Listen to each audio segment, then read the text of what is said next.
Ramadhani Kayoko Etubey ndiye mwamuzi ambaye anahusishwa kuwa pilato katika mchezo wa dabi ya Kariakoo Machi mosi mwaka 2026. Tunakwenda kumwangazia endapo ikawa ni kweli kwamba Ramadhani Kayoko ndiye mwamuzi, kitu gani ambacho tunakwenda kukishuhudia katika mchezo wa dabi ya Kariakoo. Jina langu ni Leopold John, hii ni Golden Boot. Niko hapa na Mdachi Ali Omari, nyuma ya kamera ni Yusuf Ramadhani Mpuma. Mdachi, Ramadhani Kayoko, mechi yake ya mwisho ambayo alikuwa pilato wakati ni mechi ambayo Young Africans alipata ushindi bao 1-0, bao la kujifunga la Kevin Kijiri, mpira ambao ulikuwa unatoka Kamara akaurudisha tena katika mchezo. Kwanza ni mwamuzi wa aina gani? Ramadhani Kayoko ikumbuke ni mwamuzi ambaye ama ni miongoni mwa waamuzi ambao walikuwa wamekuja kwenye ile ranking ya waamuzi ambao ukiambiwa leo anakwenda kuchezesha mchezo wenye pressure kubwa hautopata wasiwasi. Lakini yeye hapa katikati akaingia kwenye hiyo kadhia ambayo watu walikuwa wanazungumza kwamba kuna baadhi ya maeneo ambayo alianza kupungua na ikaonekana ni kama kuna tatizo kwake.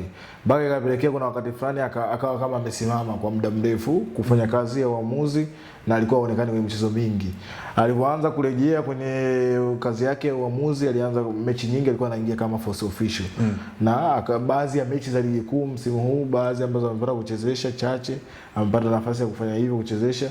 Lakini ni mwamuzi ambaye ni mzuri, isipokuwa tu ni ile ambayo imekuwa ikitokea kwenye ligi ya Tanzania kwamba pressure kutoka nje pindi mwamuzi anapoipata, pindi makosa ambayo anayafanya kwenye mchezo wote. Inawezekana kweli yeye ni binadamu kafanya makosa kwenye mchezo mmoja, lakini ile pressure inayotoka nje tu ina uwezo wa kumpotezea yeye concentration katika michezo ijayo ambayo anaifanya. Na ndio maana watu wengi sana wamekuwa ama waamuzi wengi wamekuwa wakipoteana katika eneo hilo. Na kama anahusishwa kuchezesha mchezo huo wa dabi, ni maandalizi mazuri ambayo anatakiwa kuyafanya ili kwenda kuchezesha mchezo kwa haki, kitu ambacho kitamsaidia yeye kuendelea kutunza imani kwa watu. Pindi siku nyingine anapoaminiwa kupewa mchezo huo, inakuwa ni rahisi watu kuamini kwamba huu mchezo unakwenda kuwa mzuri na unakwenda kusimamiwa kwa haki kulingana na mwamuzi ambaye anakwenda kusimamia ni mwamuzi ambaye anafuata sheria za mpira wa soka na sio kuwa na kona nyingi ambazo zinapelekea yeye kutokuaminiwa tu na hata na mashabiki, lakini pia hata wadau wa soka wengine wanakuwa hawana imani naye na kuona mchezo unawezekana ukaharibika muda wote na saa yoyote. Sawa, bodi ya ligi kama inavyosemekana kwamba wamemkabidhi mchezo wa Ramadhani Kayoko, pengine nadhani waliangalia nini hasa kuelekea kwenye huu mchezo unaofuata? Kwa sababu tumekuwa tunazoea dabi nyingi za hivi karibuni pilato amekuwa ni Ahmed Arajiga. Kwa nini safari hii amepewa Ramadhani Kayoko?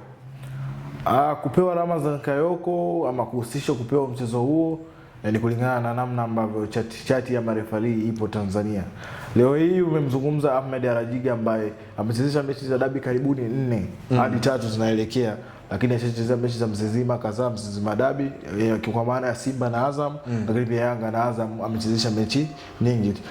Katika hiyo tu tayari imetengeneza picha kwamba yeye ni referee ambaye tayari pressure ile ameshaiondoa, kwa sababu amechezesha michezo mingi ambayo ina pressure kubwa na inahitaji umakini mkubwa katika kufanya maamuzi ya kusimamia sheria 17 za mpira. Lakini pia Ramadhani Kayoko ni miongoni mwa marefali ambao tumemzungumza awali kwamba tayari alishakuwa na ile rhythm ya kuchezesha mchezo wa dabi. Huu kama anaona kuchezesha si mchezo wake wa kwanza. Tayari nyuma kabla ya hapa tayari alishachezesha michezo mingi.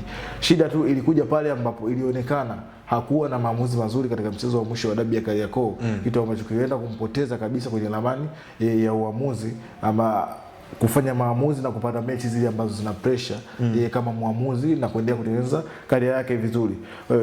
TFF inawezekana wametazama ama bodi ya ligi wametazama kitu ambacho ameshawahi kukifanya awali akiwa kama referee kabla ya kukutana na kadhi ambayo alikutana nao, lakini ni referee mzuri kama atakuwa amejifunza na kutazama wapi ambapo aliteleza yeye kama binadamu na kuweza kurekebisha, ana uwezo wa kwenda kuienda mechi ya dabi ya Kariakoo. Sawa, binafsi yako unaona moja kwa moja inakwenda kuwa ni miongoni mwa mechi bora hasa compare kwa upande wa waamuzi ambao wanatajwa katika hilo eneo, kwa maana waamuzi wamekuwa wanahusishwa kwa sehemu moja ama nyingine kuwa katika matokeo ya hizi big match. Binafsi yako Kayoko kuhusisha kuwa mwamuzi wa dabi ya Kariakoo Machi mosi mwaka huu atakwenda kuwa chachu ya kuona mechi bora na nzuri ya kuvutia?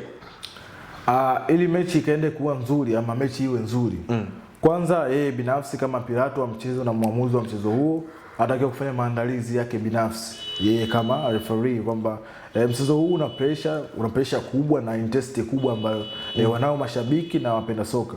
Kwa hivyo anatakiwa kujua ni kipi ambacho anakwenda kukisimamia. Anatakiwa akasimamia haki ambavyo na namna ambavyo sheria inaeleza, sheria za mpira wa miguu, sheria 17 na sio kufuata ama kuruhusu watu ama kuwapa mianya watu wazungumze kwamba tayari refari huyu anakwenda kucheza mchezo huu, lakini ana kauhari fulani kakwenda kufanya mchezo huu kupoteza ladha yake. Hiyo ya kwanza ni kwa refari. Lakini pia hata katika upande mwingine sisi ambao tunatazama mchezo wa soka, kuna baadhi ya makosa ndio ni ya kibinadamu, lakini kuna baadhi ya makosa ambayo yanatupa mshawasha ama wasiwasi wa kuhisi kwamba hapa sawa ni kosa la kibinadamu, lakini kwa namna ambavyo ni kama haijakaa sawa katika makosa ya kibinadamu. Kwa hivyo ili kuondoa haya ni maandalizi mazuri ya yeye kama referee na kwenda kufanya mchezo kuwa mchezo wa wazi kulingana na maamuzi yake kiwanjani, lakini pia kwenda kufanya karia yake iendelee kusomeka vizuri, asiwe na doa katika karia yake yeye kama referee, kama anahitaji kwenda kuwa referee mkubwa Afrika hata na Tanzania kwa ujumla.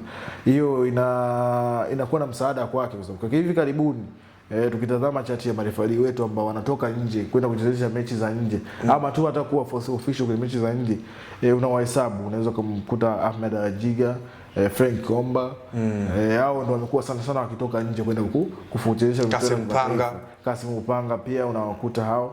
Lakini ni kipi ambacho kinatufanya tusiwe na mwendelezo huu? Namna ambavyo ligi yetu inatazamwa, sababu ligi ya Tanzania ndio ligi ambayo inaonyesha michezo mingi ukiweka na ligi ya Afrika Kusini pamoja na Misri. Kwa hiyo tunatazamwa sana kutokea nje, na mpira ni mchezo wa wazi. Watu wanapotazama kitu wanakiona uhalisia kwamba tayari Tanzania marefari wamekuwa na makosa ambayo yanajirudia. Ni makosa ambayo sawa amefanya makosa ya kibinadamu katika mchezo huu. Je, katika mchezo unaokuja akipewa nafasi ya kuwa mwamuzi ana clear yale makosa ambayo aliyafanya? Unakuta makosa yanajirudia. Kwa tukipunguza hii ama kama refari akijifanyia assignment kwamba katika mchezo huu ni kwa na makosa haya na haya, ingali sheria inanitaka nifanye hivi na hivi, lakini hapa niliteleza, naweza kurekebisha katika mchezo ujao. Hiyo itamfanya yeye binafsi kuwa na confidence hata anapopewa hizo mechi kubwa na kuamua vyema kulingana na sheria za soka. Sawa. Mbungi yenyewe ni Machi mosi mwezi wa 3 mwaka 2026 katika uwanja wa New Amani Complex pale visiwani Zanzibar. Ramadhan Kayoko Etuk Bey ameanza kuhusishwa kwamba kwenda kuwa pilato wa mchezo huo. Je, itakwenda kutokea? Baki nasi ndani ya Anuari TV. Hii ilikuwa ni Golden Boot. Jina langu ni Leopard John. Mchambuzi wangu alikuwa ni Mdachi Ali Omari, nyuma ya kamera Yusuf Ramadhani Mpuma. Na hadi wakati mwingine.